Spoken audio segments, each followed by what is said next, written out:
trust and confidence in appointing me to serve as the Chief of the Defense Forces. I joined the Kenya Defense Forces 39 years ago last week, and I believe that every experience, lesson that I've gone through has contributed to this day. It's a great honor and a high sense of trust to be accorded the opportunity to serve our country, Kenya, at the helm of one of Kenya's most important institutions, that is the Kenya Defense Forces. And for that reason, I am indeed grateful to you all, officers and service members of KDF, whom I have worked with in the course of this journey.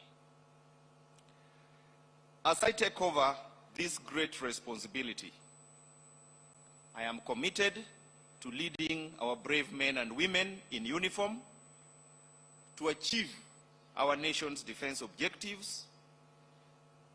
Our gallant soldiers, airmen, and sailors are the backbone of our nation's defense. I feel honored to have been chosen to lead such a distinguished team. I am acutely aware of the evolving national and global security challenges which we face in this volatile, uncertain, complex, and dynamic security environment. It has also not escaped me that times have changed, and so are the security threats we face. I am well aware that strategies which were used yesterday may not be applicable today, and neither will strategies of today be applicable tomorrow.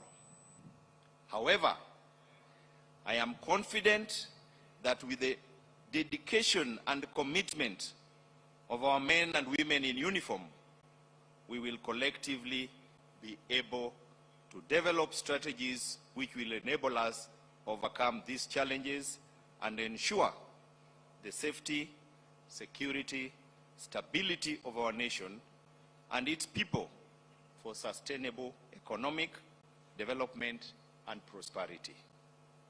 I am confident that through His Excellency's strategic guidance and wise counsel, the Kenya Defense Forces leadership team that I will lead will succeed in delivering defense and security to the Kenyan people, working closely with other security agencies within a broader multi-agency framework.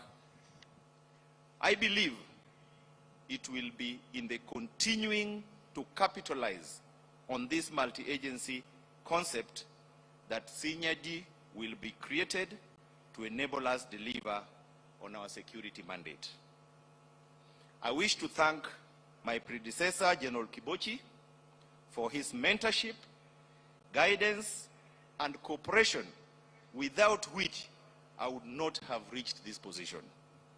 I thank my family for the support they have accorded me in every step of my life in the military.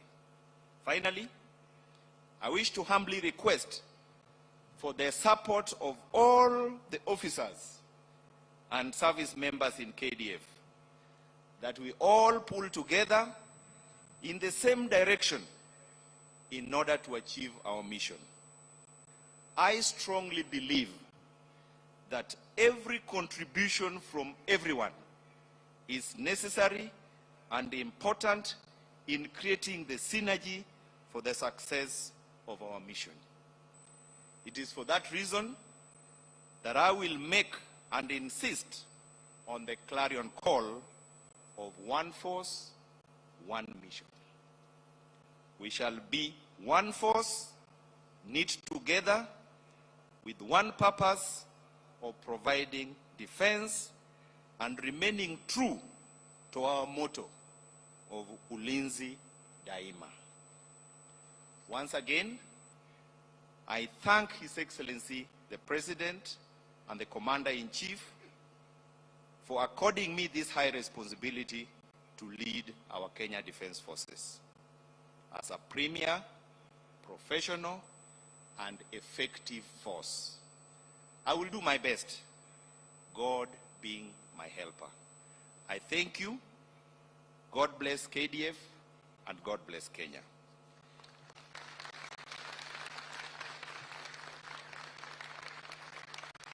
Now, for the record, I wish to read the testimonial of General Kiboshi. General Robert Kariuki Kiboshi joined the Kenya Defense Forces on 18th May 1979 as an officer cadet and underwent military and leadership training, culminating to the granting of presidential commission as a second lieutenant on 31st March 1980. The general has served the Kenya Defense Forces for 44 years and 89 days with loyalty, dedication, diligence, and competence, which earned him promotions through the commissioned ranks to become a four-star general. He undertook several professional military courses and studied both locally and abroad, posting exemplary performance. These training courses include the National Defense College in Kenya, Telecommunication Engineering in United Kingdom, Signal Officers Course, Degree in Engineering in India, Command and Staff Training in the United Kingdom.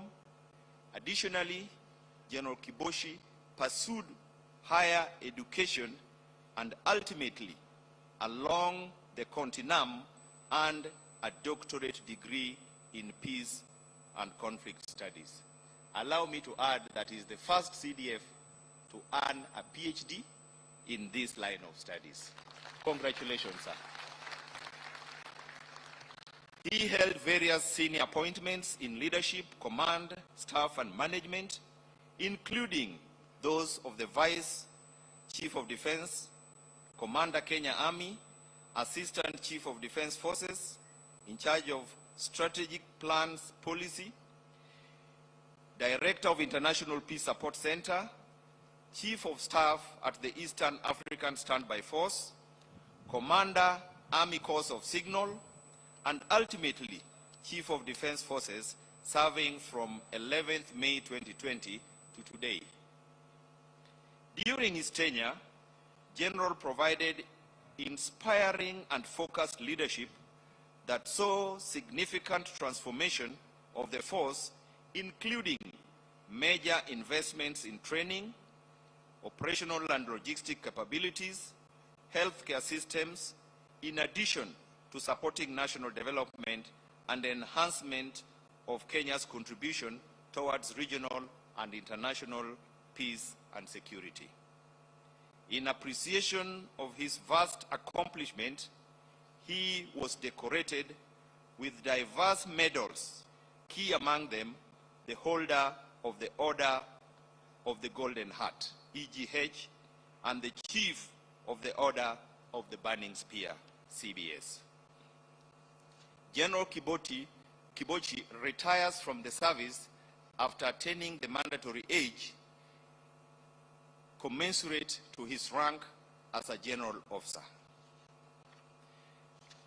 Now, the last act that I will do before I invite him to speak is to hand him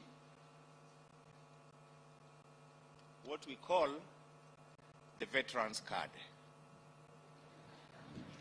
This is the card which he will use to access Defense Forces Hospital, Defense Forces shops.